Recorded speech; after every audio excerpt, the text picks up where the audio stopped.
하나이글스의 불펜을 이제는 걱정해야 될 때가 온 것 같습니다. 왜냐하면 불펜의 핵이라고 할 수 있었던 한승혁, 김범수, 이 우좌 양쪽에 지난 시즌 좋은 모습을 보여줬던 이 두 선수가 이제는 빠져나갔기 때문에 남아있는 선수들로 불펜진을 꾸려야 되는 하나이글스입니다. 생각보다 불펜의 양적인 부분은 여전히 잘 구비가 되어 있어요. 젊은 선수들 위주로 힘이 있는 선수들, 구속이 빠른 선수들이 잘 준비가 되어 있기 때문에 크게 걱정이 되진 않습니다. 불펜 투수라는 것이 뭐 사실 전성기에 뭐 오승환이라든지 구대성이라든지 이런 투수들이 뭐 한두 명씩 있었으면 모르겠지만 그 정도 레벨의 투수가 있는 건 아니잖아요. 정우람 같은 선수가 있는 건 아니잖아요. 그렇다면 고만고만한 선수들, 뭐 고만고만이라는 표현이 좀 그럴 수도 있지만 아주 탑 티어가 있는 지금 리그가 아니기 때문에 그중에 A급 선수들을 얼마나 많이 모았느냐가 그 팀의 불펜 뎁스다라고 볼 수 있을 것 같습니다. 한 선수씩 한번 보직과 함께 예상 보직이죠. 그것과 함께 선수들에 대해서 알아보도록 하겠습니다. 마무리는 김서현입니다. 무조건 마무리로 출발하는 건 김서현일 확률이 굉장히 높죠. 이러쿵저러쿵 해도 지난 시즌에 33개의 세이브를 했고 본인 스스로도 이번 시즌 목표는 34개의 세이브다. 그렇게 스텝을 밟아가겠다라는 의지를 다졌고, 그리고 몸을 최대한 늦게 만들기로 했어요. 왜냐하면 김서현 선수가 지난 시즌에 몸 자체를 너무 일찍부터 시작을 했기 때문에 8월부터 확연히 지치는 모습이었거든요. 그 엄청난 RPM과 포신 페스티벌의 위력을 떨치기 위해서는, 그리고 꾸준히 가기 위해서는 김서현 선수의 지금 전략이 저는 옳다고 생각을 하고요. 지난 시즌 59경기 쉬운 6이닝, 66이닝이죠. 33세이브, ERA는 3.14. 이 선수는 발전했어요, 확실히. K 퍼센테이지가 25.4%인데 매년 이 지표가 상승하고 있는 곡선을 그리고 있고요. BB 퍼센테이지, 볼넷 퍼센테이지도 많이 줄었습니다. 그러니까 11.1%면 아직도 많이 높기는 하죠. 근데 예전에 비해서 많이 줄었다라는 정도를 알아주셨으면 좋겠고, 극복 과제는 아까도 말씀을 드렸지만 8월부터 페이스가 뚝뚝 떨어졌어요. 그래서 전반기에 1점대 ERA였는데 후반기에 5점대 ERA까지 떨어졌던 것을 보면 확실히 체력적인 문제를 이야기하지 않을 수가 없다라고 생각을 합니다. 다음 셋업맨입니다. 자, 일단은 정우주 선수는 잠재적 5선발인 건 맞는데 가장 앞서 있는 5선발은 왕앤청인 건 확실합니다. 선발로서의 풀타임을 뛰어본 경험도 있고 그때 당시에 성과도 나쁘지 않았고 구종 그리고 좌완이라는 이점 등등 좌완인데도 불구하고 굉장히 빠른 공을 던진다는 부분까지 왕앤청 선수가 아마도 한 발 앞서 있는 선발 자원일 거고요. 그렇게 된다면 정우주 선수는 지난 시즌처럼 어중간한 보직을 맡지는 않을 것입니다. 분명히 이제 김경문 감독님도 인터뷰에서 양상문 코치님도 그렇고 정우주 선수의 보직이 조금 더 주요 보직이 될 것이다. 그래서 세던맨 정우주. 그래서 이기고 있는 경기에 8회 혹은 7회에 올라올 수 있는 투수가 정우주지 않을까라는 생각이 듭니다. 지난 시즌 기록은 51경기에서 53.2이닝, ERA는 2.85, K 퍼센테이지가 무려 36%다. 코디 폰세의 어마어마한 삼진 퍼센테이지를 우리가 기억을 하지만 코디 폰세의 K 퍼센테이지는 36.2%였어요. 정우주 선수의 그것과 크게 차이가 나지 않는다는 거죠. 볼넷 퍼센테이지 9.2. 이 정도면 준수합니다. 이 정도만 유지를 해줘도 커리어 동안 아무 문제 없다고 볼 수 있겠어요. 극복 과제는 역시나 이제 2년차 징크스죠. 그리고 슬라이더, 커브 이 구종들을 열심히 연마를 하고 있는데 확실히 정우주 선수도 포심만 던져가지고는 프로의 벽에 힘들다. 프로의 벽을 넘기가 힘들다라는 걸 느꼈고 그러다 보니까 후반기에 변화구를 많이 섞어서 후반기에 ERA가 1점대 초반이었습니다. 정우주 선수에 대한 기대감은 뭐 항상 커지고 있는 중이고요. 자, 셋업맨 그리고 주요 불펜 중에 좌완이 필요합니다. 역시 지금 그 중요한 부분을 조동욱 선수가 해주지 않을까라는 생각이 들었고 실제로 지난 시즌 김범수는 48이닝밖에 소화를 못했어요. 오히려 조동욱 선수가 더 많은 이닝을 소화를 했거든요. 58경기에서 60이닝 소화했고 ERA는 4.05 준수했죠. 2024 시즌에 비해서 ERA가 비약적으로 좋아졌죠. 6.37에서 4.05로 낮췄고 이번 시즌에는 또 더 좋은 성장세를 보여주면서 3점대 ERA 찍어줬으면 좋겠습니다. 극복 과제는 역시 이 선수가 제구가 좋지 못해요. 볼넷 비율이 많습니다. 10.2%예요.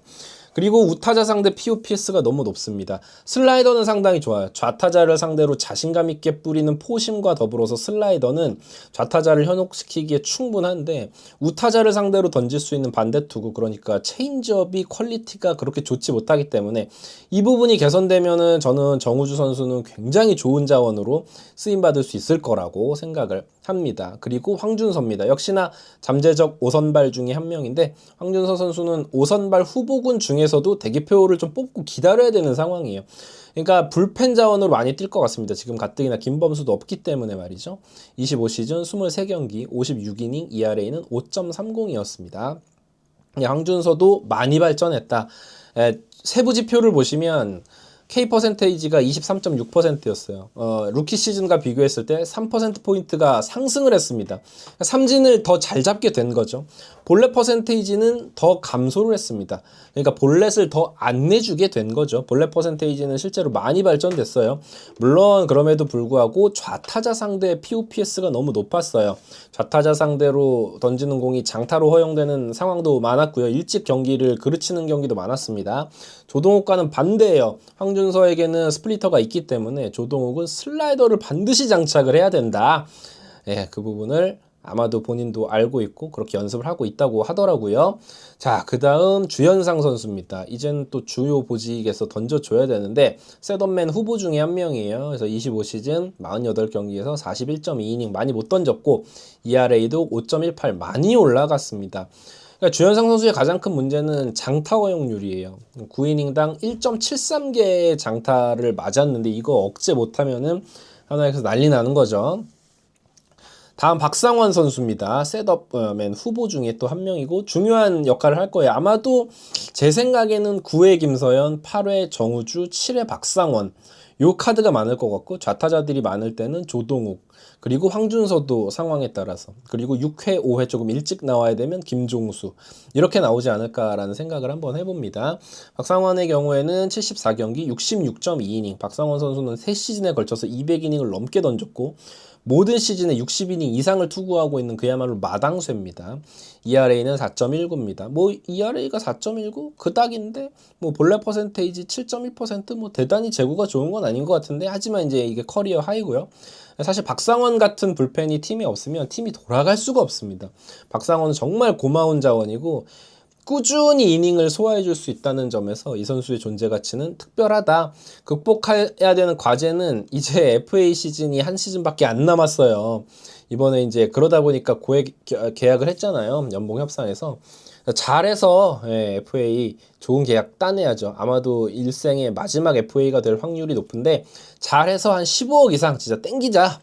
저는 박상원 선수도 응원하고 박상원 선수가 잘해야 우리 팀도 잘할 수 있기 때문에 응원하겠습니다. 다음 김종수 선수입니다. 뭐 너무 고마웠던 투수였고 그러다 보니까 억대 연봉 드디어 찍었습니다. 25시즌 56경기 63.2이닝 ERA는 3.25 이 ERA는 커리어 하이였어요. 9이닝당 홈런 개수가 0.71개 역시나 커리어 하이. 김종수의 가장 강점은 홈런을 맞지 않는다. 장타를 억제한다. 라는 부분이요. 물론 아쉬운 부분이 있습니다. 12.8%의 볼넷 퍼센테이지. 볼을 내주게 되면은 공이 조금 흩날리는 경향이 있어요. 포심이 워낙 자신감이 있는 선수이기 때문에 포심을 가운데 때리면 좋은데 그 제구가 빗나가기 시작하면 그날은 참 힘들어진다.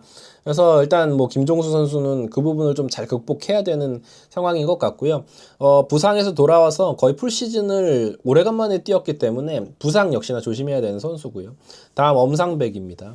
5선발 후보 중에 한 명이기도 한데 불펜으로 시작할 가능성이 더 높아요. 왜냐하면 제 생각엔 왕앤청이 5선발 가장 앞서 있고 그 다음은 정우주입니다. 그 다음이 엄상백이에요. 그러니까 대기표 뽑고 좀 오래 기다려야 되는 지금 실정이에요. 그래서 2025 시즌 선발로 뛴 기록은 뺐어요. 그 기록 봐봤자 기분만 상해요. 불펜으로 등판한 기록들 보면 28경기에서 15.2이닝 ERA는 4.60 뭐 그렇게 나쁘진 않았습니다.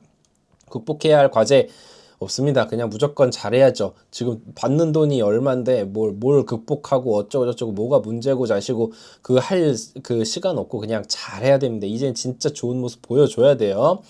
다음 굉장히 기대하고 있는, 저 개인적으로 정우람 코치님 만났을 때 굉장히 기대하고 있는 선수로 이 윤산음 선수랑 이따 소개해드릴 박준영 선수를 많이 기대를 하셨거든요.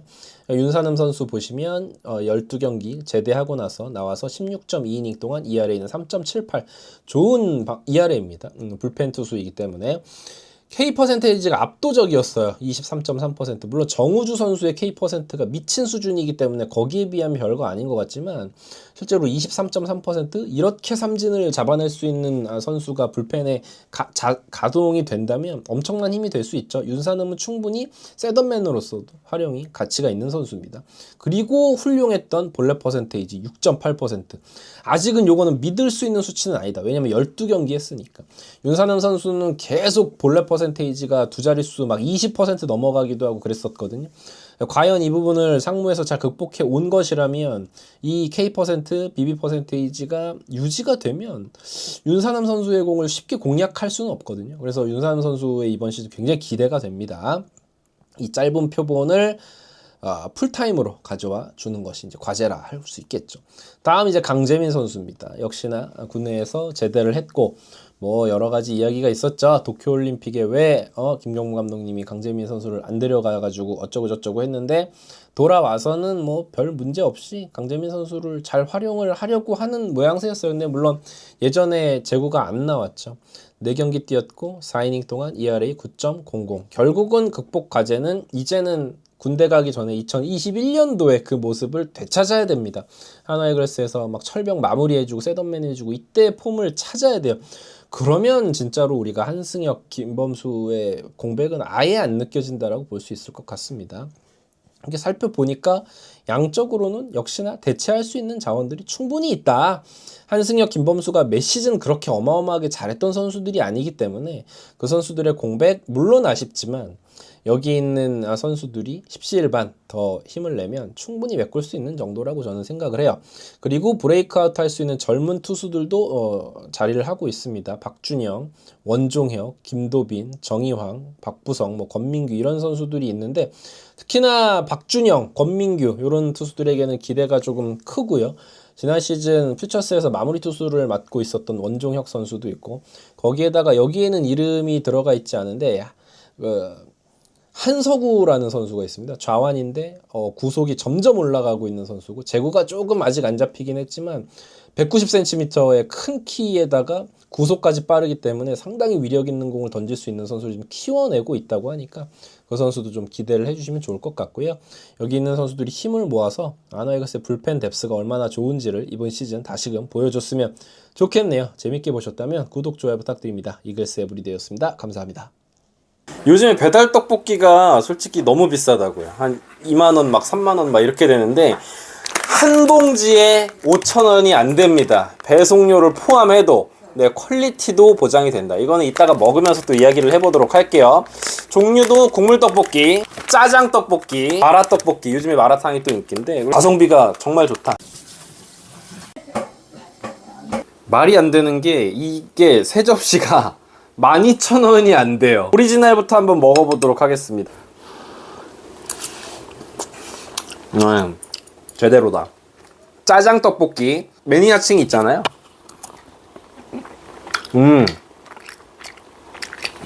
맛있다. 그리고 요즘 대세 마라맛. 마라탕을 되게 좋아해가지고 와, 저는 이게 대박인 게 보통의 마라 맛을 표방을 하면 흉내만 내거든요. 이 정통적인 마라 맛이 딱 스며들어 있어요. 저는 그렇다 치는데 그러면은 어른분들 입맛은 어떨지 60대 저희 장인어른 한번 모셔봤습니다. 아버님 여기 오리지널 떡볶이 한번 먹어보도록 하겠습니다. 일반이니까 그냥 요거는 짜장? 마라 냄새가 확 납니다. 여러분 걱정하지 말랍니다. 너무 맛있어요. 너도 한번 먹어볼래?